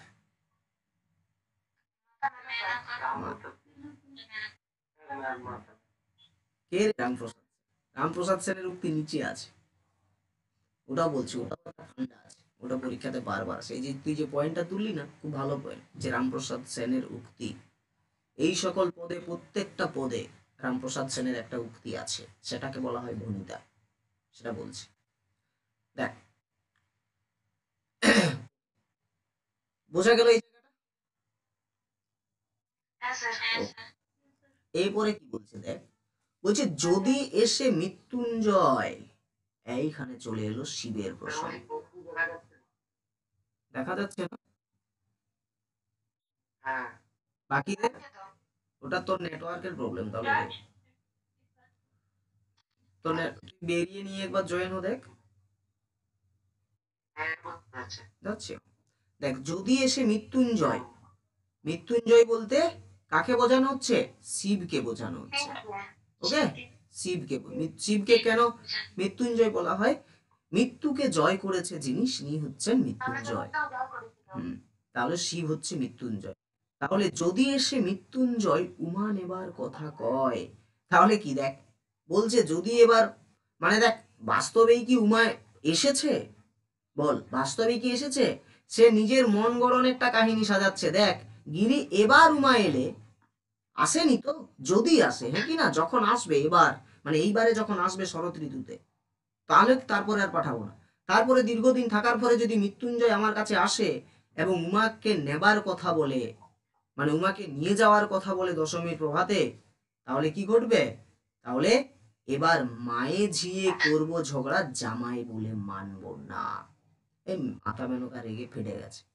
বলছে গিরি যদি এবার উমা আসে, তাহলে প্রথম কথা আমি উমাকে পাঠাচ্ছি না। এই জন্য গায়ে গঞ্জে যে যা মানুষ যা পাচ্ছে বলুক, কোনো ব্যাপার নাই, আমি কারো কথা শুনবো না। তারপরে যদি মৃত্যুঞ্জয় অর্থাৎ শিব আসে আর যদি ফড়র ফড়র করে মিষ্টি কথা বলে উমাকে নিয়ে যাওয়ার কথা বলে, তাহলে মায়ে ঝিয়ে করবো ঝগড়া, জামাই বলে মানবো না। মাথা মেনকার জামাই কে রে? ওকে, এই যে মায়ে ঝিয়ে করবো ঝগড়া, এই মায়ে আর ঝিয়ে, বর্তমানে ঝি বলতে কি রে? চাকর। চাকর। আর আগেকার সময় ঝি বলতে ছিল মেয়ে। তাহলে আচ্ছা লক্ষ্য করতো, একটা অর্থের পরিবর্তন হয়েছে। হয়েছে? হুম? এই জিনিসটাই তোরা পড়বি ফোর্থ সেমিস্টার। বুঝতে পেরেছিস তো, যে প্রাচীন যে শব্দ ঝি, এটার অর্থ ছিল মেয়ে, সেটা বিকৃত হয়ে বর্তমানে সেই ঝি শব্দের অর্থ হয়ে গেছে চাকর। বোঝা গেল? ওকে, তাহলে মায়ে ঝিয়ে মানে কি রে? মা মেয়েতে, তাই তো রে? বলছে তাহলে যদি মৃত্যুঞ্জয় অর্থাৎ শিব এসে নিয়ে যদি উমাকে নিয়ে যাওয়ার কথা বলে, তাহলে মা মেয়েতে ঝগড়া লেগে যাবো শিবের সাথে, জামাই বলে কিন্তু মানবো না। বেটা হেঁটে যা তুই, নেশাখোর শ্মশানচারী, মেয়েটাকে এক ফোঁটা সুখ দিতে পারিস নি, চারিদিকে নেশা ভান করে শ্মশানে মশানে ঘুরে বেড়াস। তুই কি ভাবছিস মেয়েকে আবার পাঠাবো? ওই আশা করিস নি, তুই ফিরে যা, যেভাবে এসেছিস বানচাল পড়ে সেভাবে ফিরে যা। বুঝতে পারছিস জায়গাটা কি বলতে চাইছি আমি? ওকে, তাহলে যদি এসে মৃত্যুঞ্জয় উমাকে নিয়ে যাওয়ার কথা বলে, তাহলে বলছে মা মেয়েতে ঝগড়া লাগবো, জামাই বলে কিন্তু মানবো না। গিরি তুমিও মাঝে কিন্তু ঢুকবে না, নাহলে তোমার অবস্থা খারাপ করে দেবো। তাহলে দেখ, এইটা গেল পুরা কনসেপ্ট। ঠিক আছে, এটা গেল কনসেপ্ট, এটা গেল পদের আসল জায়গা। এর মাথা মেনকার এই যে এই ধরনের ব্যবহার, জামাইয়ের উপর এই ধরনের কেউ ব্যবহার করে? করে কি? আরে জামাই এলে কি মাংস খাওয়াবে, মিষ্টি নিয়ে আসবে, না কি নিয়ে আসবে, তার কোনো ঠিক আছে কি? দেখবি যে বাবা কোনোদিন রান্নাই করেনি, চারিদিকে কাজে বেরিয়ে ঘুরে বেড়াচ্ছে, কিন্তু জামাই যখন আসবে সে দেখবি নিজে রান্না করতে বসাচ্ছে। হয়তো এরকম বাড়িতে হয় কি না রে? নিজে দেখবি রান্না করছে কেন? কারণ যাতে তার জামাই ভালো করে একটু খেতে পারে, যেন স্বাদের কোনো গন্ডগোল না হয়। এরকম হয়, ঠিক আছে? মানে আমার বাবার কথাই বলছি আর কি। দেখ, তো এরপরে দেখ এখানে একটা লাইন আছে, এই লাইনটা আর এই লাইনটা, এই দুটো লাইন বাবুরা ভালো করে মনে রাখবে। প্রত্যেকটা পদের প্রথম দু লাইন এবং শেষ দু লাইন ভালো করে মনে রাখবে, ঠিক আছে? দেখ, এই যে পুরো জায়গাটা এত দূর অবধি আমরা যেটা পড়লাম, সেখানে মাতা মেনকার কিন্তু একটা হৃদয়ের কষ্ট ফুটে উঠছে। বল ফুটে উঠছে কিনা? উঠছে তো, উঠেছে কিনা? উঠেছে। সেই কষ্টের জন্যই আজকে যে জামাইকে বাড়িতে যখন আসবে তাকে খাতির না করাতে তারা মা মেয়েতে ঝগড়া লাগছে, জামাই বলে মানছে না, কারণ জামাই তার মেয়ের জীবন নষ্ট করছে, দাম্পত্য জীবন তাদের সুখে নয়, মেয়ে অবহেলিত কষ্ট পাচ্ছে শিবের কাছে, মৃত্যুঞ্জয়ের কাছে, সেই জন্য। এরপর দেখ রামপ্রসাদ বলছে, তখন কেউ একজন বলছিল না এটা রামপ্রসাদের উক্তি, বলছি এই লাইনটাতে, যে বলছিলি সে শুনবি ভালো করে।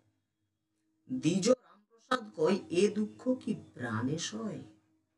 দেখ, পদকর্তার নাম কি রে এই পদটার? রামপ্রসাদ সেন। তাহলে সবসময় মনে রাখবি, যে পদের, কোন পদের, বা আমরা এভাবে বলতে পারি, যে পদটা আমরা পড়ছি ওই পদের যে লাইনে পদকর্তার নাম থাকবে সেই লাইনটা হচ্ছে ওই পদটার ভণিতা। মনে থাকবে কি বললাম? পদকর্তা যুক্ত লাইন, পদের পদকর্তা যুক্ত যে লাইনটি, সেই লাইনটিকেই বলা হয় ওই পদটির ভণিতাংশ। বুঝতে পারছিস? তাহলে যদি এক কথায় আমি তোদেরকে জিজ্ঞেস করি ভণিতা কাকে বলে, তখন তোরা বলতে পারবি যে যিনি লিখছেন পদটা, ওনার নামটা ওই পদের যে লাইনে থাকবে সেটাই হচ্ছে ওই পদটার ভণিতাংশ। মনে থাকবে জায়গাটা? যিনি পদটি লিখছেন ওনার নাম যে ওই পদটা যে লাইনে থাকবে সেটাই হচ্ছে ওই পদটার ভণিতাংশ। ভণিতা আগেকার সময় প্রচুর ব্যবহার করা হতো, কারণ যারা লিখছে তারা সুকৌশলে তাদের পরিচয়টা সেখানে ঢুকিয়ে দিতেন, ঠিক আছে? সেটাই হচ্ছে ভণিতা। তাহলে যে পদে, বা আমরা কি বলবো, কবির নামযুক্ত পদ বা কবির নামযুক্ত লাইনটি হচ্ছে ভণিতাংশ। কোন পদের মধ্যে কবির নামযুক্ত লাইনটি হলো ওই পদটির ভণিতাংশ। মনে থাকবে ভণিতা কি জিনিস? মনে থাকবে? ওকে, গুড। তাহলে দ্বিজ রামপ্রসাদ কয় এ দুঃখ কি প্রাণে সয়, কার দুঃখের কথা বলা হয়েছে? মাতা মেনকার। কেন? মাতা মেনকার মাতৃহৃদয় আজকে বেকুলে, মানে কি বলবো, হাহাকার হয়ে গেছে, অন্ধকার হয়ে গেছে তার জীবন।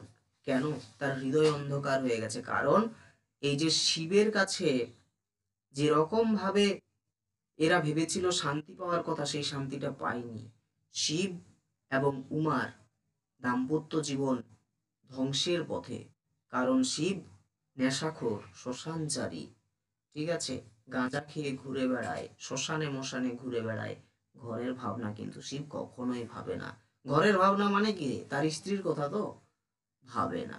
সেই জন্য রামপ্রসাদ নিজে বলছে সত্যি তো, কেন আজকে আমাদের মেনকা তার জামাইয়ের সাথে এরকম ব্যবহার করবে না? কারণ সে তার মেয়েকে তো শান্তিতে রাখেনি, সুখে রাখেনি, তার তো ঘরের প্রতি কোনো মন নেই। তাহলে রামপ্রসাদ বলছে সত্যি তো, এই দুঃখ কি প্রাণে সয়? কেন এই দুঃখ প্রাণে সয় না মাতা মেনকার? কারণ শিব শ্মশানে মশানে ফিরে ঘরের ভাবনা ভাবে না। তাহলে যদি পরীক্ষাতে প্রশ্ন আসে যে গিরি এবার উমা এলে আর উমা পাঠাবো না, এই পদটির ভণিতাংশ লেখো, তখন এই দুটো লাইন লিখবে। যে দ্বিজ রামপ্রসাদ কয়, দেখ রে ভাই, এইটা তো পুরো লাইনটা নয়, এটা তো পুরো জায়গাটা নয়, অর্থটা প্রকাশ করছে। যদি ডাইরেক্ট বলি যে দ্বিজ রামপ্রসাদ কয় এ দুঃখ কি প্রাণশয়, অর্থ প্রকাশ করলো সম্পূর্ণ? করেছে? করেনি তো। রামপ্রসাদ কি শুধু ওই লাইনটা বলছে? বলেনি, পরের লাইনটাও সে বলছে, বলছে দ্বিজ রামপ্রসাদ কয়, দ্বিজ রাম কয় মানে কি বলছে, বলছে দ্বিজ রামপ্রসাদ বলছে, পদকর্তা বলছে সত্যি তো, এই দুঃখ কি প্রাণেশ হয়? অর্থাৎ মাতা মেনকার দুঃখের কথা বলা হচ্ছে, তার মেয়েকে অবহেলা করছে শিব। তাহলে মা মেনকা মাতা হয়ে যে মেয়েকে এতদিন আদর করে যত্ন করে বড় করেছে স্নেহ দিয়ে, তার মেয়ে আজকে অবহেলায় ভুগছে সংসারের মধ্যে, শিব তার দিয়ে কোনো ধ্যান দিচ্ছে না। সত্যি তো এই দুঃখটা কি মাতা মেনকা সহ্য করতে পারবে? কেন পারবে না? কারণ কিসের জন্য এই দুঃখ? কারণ শিব শ্মশানে মশানে ফিরে ঘরের ভাবনা ভাবে না। এটা খুব ইম্পর্ট্যান্ট। দেখ, শ্মশানে মানে তোরা সবাই জানিস, শ্মশানে মানে কি রে? সব দেহের স্থান, লিখে রাখিস খাতাতে, সব দেহের স্থান, খাতাতে লিখে রাখ রে। শ্মশান শব্দের অর্থ হচ্ছে সব দেহের স্থান। হয়েছে? স্থান মানে হচ্ছে হ্যাঁ স্যার। স্থান, হ্যাঁ। এই এই যে শ্মশানের স্থান মানে হচ্ছে স্থান। তাহলে শ্মশান, শ্মশান মানে কি লিখলি? সব দেহের স্থান। ক্লিয়ার? এবং এই যে মশান, এইটা বারবার পরীক্ষাতে প্রশ্ন আসে, মশান শব্দের অর্থ কি? মশান শব্দের অর্থ হচ্ছে সমাধিস্থল। মুসলমানদের। হ্যাঁ, সমাধি স্থল। আবার লিখবি প্রেত, লেখ খাতাতে, লেখ খাতাতে, লেখ খাতাতে, লেখ। মশান শব্দের অর্থ হচ্ছে, প্রথমে কি বললাম? সমাধি স্থল। ওকে, একটা হলো। নেক্সট হবে প্রেত ভূমি, হয়েছে? আর একটা হবে বৌদ্ধ ভূমি, লিখে রাখো, বৌদ্ধ ভূমি। এই তিনটে লিখে রাখো, একটা সমাধি স্থল, প্রেত ভূমি, আর একটা বৌদ্ধ ভূমি। এটা না লিখে চলবে, প্রেত ভূমি আর সমাধি স্থল, এই দুটো লিখে রাখ। স্যার মশানের অর্থটা বল, প্রেত ভূমি, একটা প্রেত ভূমি হবে, আর একটা কি বললাম রে? বল, সমাধি স্থল। বৌদ্ধভূমি। হ্যাঁ, ওটাও হবে, বৌদ্ধ ভূমিও হবে, বৌদ্ধ ভূমিও হবে। তিনটেই লিখে রাখ, কোনো সমস্যা নেই। যে কোনো একটা লিখে দিলেই হবে, পরীক্ষাতে আসবে মশান শব্দের অর্থ কি, এখান থেকে আসে মশান শব্দের অর্থ কি। বুঝতে পেরেছিস? তাহলে মশান শব্দের অর্থ হলো হ্যাঁ স্যার। প্রেত ভূমি, বৌদ্ধ ভূমি বা কি সমাধি। ওকে, তাহলে আলটিমেটলি আমরা একবার সামগ্রিক পদটা একবার দেখে নিই, যে মাতা মেনকা তার স্বামী গিরিরাজকে বলছে, এবার শরতে যখন এই যে সপ্তমী অষ্টমী এবং নবমীতে যখন 3 দিনের, যখন 3 দিনের জন্য যখন আমাদের মেয়ের অর্থাৎ উমার স্বামী তার স্ত্রীকে ছেড়ে যাবে পিতৃগৃহে, তখন উমাকে আর কোথায় পতিগৃহে যেতে দেবে না। এই কথাটা বলছে আমাদের মাতা মেনকা, কাকে বলছে? গিরিরাজকে। এই কারণে দীর্ঘদিন যখন উমা থাকবে, এই জন্য যদি কোনো মানুষের কোনো মন্দ কথা শুনতে হয় তাতেও সে শুনতে রাজি আছে। কিন্তু কেউ যদি বলে যে এটা সমাজের বিরুদ্ধে, এটা নিয়ম উচিত নয়, তুমি তাকে শ্বশুরবাড়িতে বা পতিগৃহে পাঠিয়ে দাও, তবে এইসব কথা আমি কারো শুনবো না। তার উপর আবার যদি মৃত্যুঞ্জয় অর্থাৎ শিব এসে নিয়ে উমাকে নিয়ে যাওয়ার কথা বলে, তাহলে কিন্তু মায়ে জিয়ে করব ঝগড়া, অর্থাৎ মা মেয়েতে আমরা ঝগড়া করব, জামাই বলে কিন্তু আর আমি মানবো না, গিরিরাজি বলে রাখলাম। তারপরে আমাদের ভনিতাংশটা পাচ্ছি, রামপ্রসাদ বলছেন যে দ্বিজ রামপ্রসাদ কয়, এই দুঃখ কি প্রাণেশ হয়? শিব শ্মশানে মশানে ফিরে ঘরের ভাবনা ভাবে না। অর্থাৎ শিব কি করছে না, শ্মশানে মশানে ঘুরে বেড়ায়, বাঘঝাল টাকঝাল পড়ে বেড়ায়, আর কি নেশা ভান করে, গাঁজা খায়, শ্মশানচারী, তার ঘরের প্রতি কোনো মন নেই। এই দেখ, ঘরের ভাবনা ভাবে না আছে, দেখ ঘরের ভাবনা ভাবে না, ঘরের প্রতি তার কোনো মন নেই, স্ত্রীর প্রতি তার কোনো দায়িত্ববোধ নেই, ঠিক আছে, সংসারে তার মন নেই, শুধু কি করে না শ্মশানে মশানে ঘুরে বেড়ায়, ঠিক আছে। সেই জন্য রামপ্রসাদ বলছে সত্যি তো, মাতা মেনকার এই যে দুঃখ, তার মেয়ের এই যে অবহেলার যে জায়গাটা দেখে মাতা মেনকা কি শান্তি পেতে পারে? যে মা ওকে এতদিন এত আদর করে যত্ন করে বড় করেছে, কখনোই পারে না, ঠিক আছে। সেই জন্য রামপ্রসাদ বলছে মাতা মেনকার এই দুঃখ কখনোই প্রাণে সইবে না, কারণ শিব শ্মশানে মশানে ঘুরে বেড়ায়, তার মেয়ে বা ঘরের ভাবনা কিন্তু সে ভাবে না। বল, বোঝা গেল? যা এই পদের মধ্যে বল, কার কি ডাউট আছে? যার এখানে মনে প্রশ্ন আসছে বলতে পারিস। মৃত্যুঞ্জয় বলতে কাকে বোঝানো হয়েছে?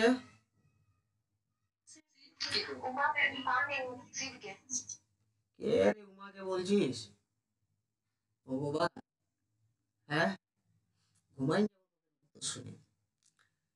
জি বলতে কাকে বোঝানো হয়েছে? পরীক্ষা কে বলি? হ্যাঁ, কে বলি? কেউ তো একজন বলেছিস, আমি রেকর্ডিং চেক করবো, যে বলেছিস সে কিন্তু স্পষ্ট দেখাবে। তাহলে ঠিক আছে। ঝি যখনই পরীক্ষাতে আসবে, যে যদি এসে এই যে এবার মায়ে ঝিয়ে করবো ঝগড়া, জামাই বলে মানবো না, এখানে ঝি বলতে কাকে বোঝানো হয়েছে, তখন শুধু মেয়ে লিখে দিন না বাবারা, উমা লিখবি। ঠিক আছে? যে মাতা মেনকার সবসময় লাইনটা লেখার চেষ্টা করবি, মাতা মেনকার স্নেহের কন্যা, আদরের কন্যা উমাকে বোঝানো হয়েছে। বোঝা গেল জায়গাটা? ওকে, বোঝা গেছে রে? এই পদটার ভনিতাংশ বল। এই পদটার ভনিতাংশ বল।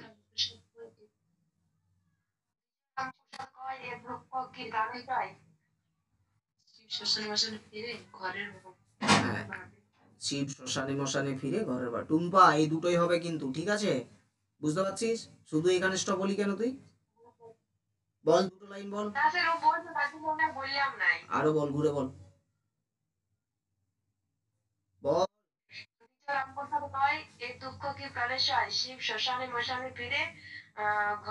ভাবনা ভাবেন। বাবু, বাকিরা বলবে না নাকি? তোমরা চুপ আছো কেন? বাকিরা কই রে? উত্তর দে বাকিরা, কোথায় বল? রামপ্রসাদ কই এ দুঃখ কি প্রাণে সই, শিব শ্মশানে মশানে ফিরে ঘরের ভাবনা ভাবে না। বলো। দেবব্রত ভাই, বুঝতে পেরেছো? তোমাকে আমি স্ক্রিনে প্রথম দেখতে পাচ্ছি ল্যাপটপে। বুঝতে পেরেছো ভাই? শুনতে পেলাম না। শিখা, শিখা বুঝতে পেরেছো? বসন্ত ভাই,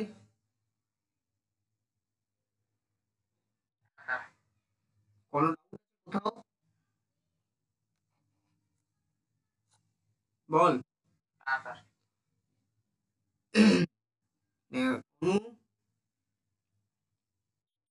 অনু, কোন ডাউট আছে? না নিরূপা, স্যার, আরে হ্যাঁ স্যার, কি ডাউট আছে কি? না স্যার, টুম্পা, না স্যার, কবিতা, স্যার। ওয়েট, কে কে আছে থেকে চেক করতে হচ্ছে আমাকে। সঙ্গীতা, সঙ্গীতা শোনা যাচ্ছে? বোঝা গেছে রে? তো নেটওয়ার্ক। সোমনাথ ভাই, রূপচাঁদ, ও নেটওয়ার্ক, ও একবার বেরিয়ে গেছিল না, তারপর ঢুকলো। তাহলে দেখ, প্রথম কথা বলে রাখি, এই পদটা আমাদের শর্ট কোশ্চেনের জন্য ইম্পর্টেন্ট, লং কোশ্চেনের জন্য না। ঠিক আছে? ফার্স্ট অফ থিং হচ্ছে শুধু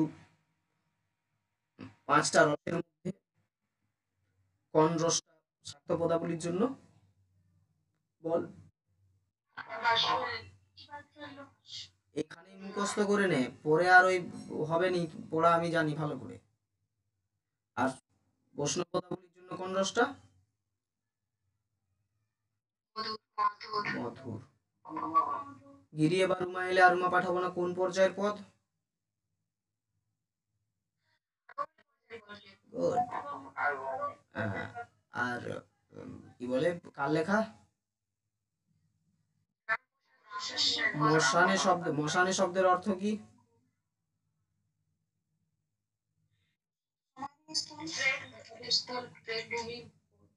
ভূত মনে রাখবি, ভূত ভূত ভূত ভূত ভূমি লিখে দিস না, প্রেত ভূমি, বুঝতে পারিস? ওইটুকু লিখলেও হবে।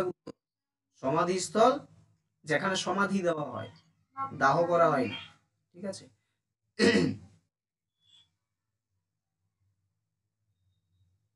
ঝিয়ে শব্দ, ঝি বলতে কাকে বোঝানো হয়েছে?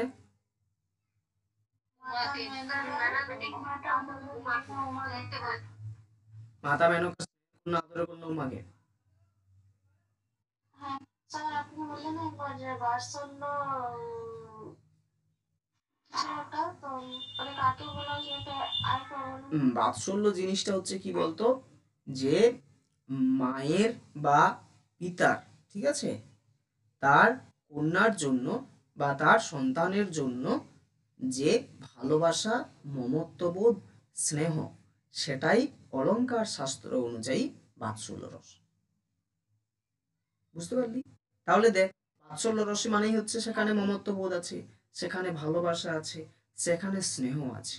যেখানেই স্নেহ থাকে সেখানেই টান নামক শব্দটা থাকে, তাই তো? কার প্রতি? নিজের সন্তানের প্রতি। আচ্ছা, এই পদটা পড়ে তোদের সেই জিনিসটা মনে হলো না, যে মাতা মেনকার তার কন্যার জন্য কতটা গভীর টান রয়েছে, হ্যাঁ কি না? মনে হলো না? তাহলে কি বাৎসল্যের জায়গাটা ফুটে উঠেছে এই পদটাতে? উঠেছে? উঠেছে। এই পরে তোরা বল যে এই পদটা পূর্ব আগমনী না উত্তর আগমনী? পূর্ব। এই পদটা বল। পূর্ব আগমনী। কেন পূর্ব আগমনী? কারণ এখনো আসে নাই, আসার কথা। এখন আসেনি, শুধু আসার কথা বলা হয়েছে, ঠিক আছে, যে এবার যদি আসে। ওকে। আর যেটা বাস্তবে 3 দিন আসবে সেটা কোন আগমনী? উত্তর আগমনী, তাই তো? ওকে। মৃত্যুঞ্জয় বলতে কাকে বোঝানো হয়েছে? শিবকে। উমারপতিকে, শিবকে। কি কঠিন ভাষায় উত্তর দিচ্ছিস রে তোরা! বাহ। আর 5 প্রকার রসের নাম? শান্ত, দাস্য, বাৎসল্য আর মধুর। শান্ত, দাস্য, সখ্য, বাৎসল্য আর মধুর, এটা একটু মনে রাখিস। তাহলে আমাদের এটা হয়ে গেল। এটা থেকে যা যা শর্ট কোশ্চেন হবে গ্রুপে পাঠিয়ে দেওয়া হবে, চাপ নিস না। যতবার ইচ্ছে ভিডিও ক্লাসটা করবি, রেকর্ডিং তোদেরকে পাঠিয়ে দেওয়া হবে। আমার উমা সামান্য মেয়ে নয়, ওই যে পদটা রয়েছে খুব ইম্পর্টেন্ট একটা পদ, ভিডিও ক্লাসটা করিস, ওই পদটা আবার তোদেরকে পড়ানো হবে। বোঝা গেছে রে জায়গাটা? নেক্সট ক্লাস আমরা আলোচনা করব আমি কি হেরিলাম নিশি স্বপনে। আর এই দুটো আলোচনা হয়ে যাওয়ার পরেই তোদের এই 3টের উপর একটা পরীক্ষা দেব। ঠিক আছে, এটা মনে রাখিস। আর এইটা ইউটিউব থেকে করিস, এটা তোদের দায়িত্ব রইল। এই দুটো পড়ে নেওয়ার পরে তখন আমি এটা দরকার হলে পড়াবো, নাহলে এইগুলো সব শেষ করার পরে এটা পড়াবো, কারণ ওটা আলোচনা করা যেহেতু আছে সেহেতু ওটার জন্য সময় নষ্ট করছি না। ঠিক আছে, তোরা ওটা ভিডিও ক্লাসটা করিস একটু কষ্ট করে, আর যদি নাও করিস আমাকে জানাবি যে ভালো লাগছে নি, তখন আমি এখানে পড়াবো। এটা পড়াবো এতটা ড্যাম শিওর, ঠিক আছে? বুঝতে পারছিস?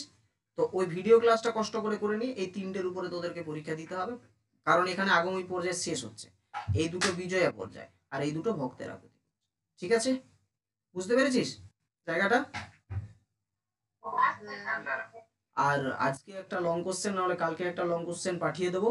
স্বার্থ পদাবলীর উপরে যে গৃহস্থ জীবনের যে চিত্রটা ফুটে উঠেছে সেটা সেটা পড়িস। ওকে, বুঝতে পেরেছিস? আরে মাতৃহৃদয়ের ব্যাকুলতার কারণ সেটা আগমনী এবং বিজয়া পর্যায়কে কেন্দ্র করে লেখাতে হবে, সেই জন্য ওটা এখন থাক। তোদেরকে যেটুকুনি বলা হচ্ছে সেইটুকুনি কর, তবে পড়িস। আমি এতটা বলছি তোদেরকে না, তোরা যদি নিজের সিলেবাসের উপর 2 ঘন্টা সময় দিস এনাফ হয়ে যাবে। এখানে ক্লাস কর, ভিডিওটা দেখ, রেকর্ডিংটা দেখ, শুন, আর যেটা পড়তে বলছি, যে লং কোশ্চেন মুখস্থ বলছি, যে শর্ট কোশ্চেনগুলো বলছি, তোরা তোরা বলতে এই ক্লাসের মধ্যে হলো কিনা তোদের? অনেকটা হলো কি হয়েছে কি হয়নি বল? হয়েছে তো? এবারে নিজে যদি একটু পড়িস, তাহলে পুরোটা তোদের হয়েছে। ঠিক আছে? তো নেক্সট ক্লাস আমাদের হবে এটা, আমি কি হেরিলাম নিশি স্বপনে, অচেতনে কত না ঘুমা হয়ে, এখনই শিওরে ছিল আধো আধো মা বলিয়ে বিদুবদনে। ঠিক আছে? ভিতরে অমৃত রাশি সুললিত বচনে, আমার উমা একাকিনী শ্মশানে, এই পদটা। ঠিক আছে? হবে। হুম।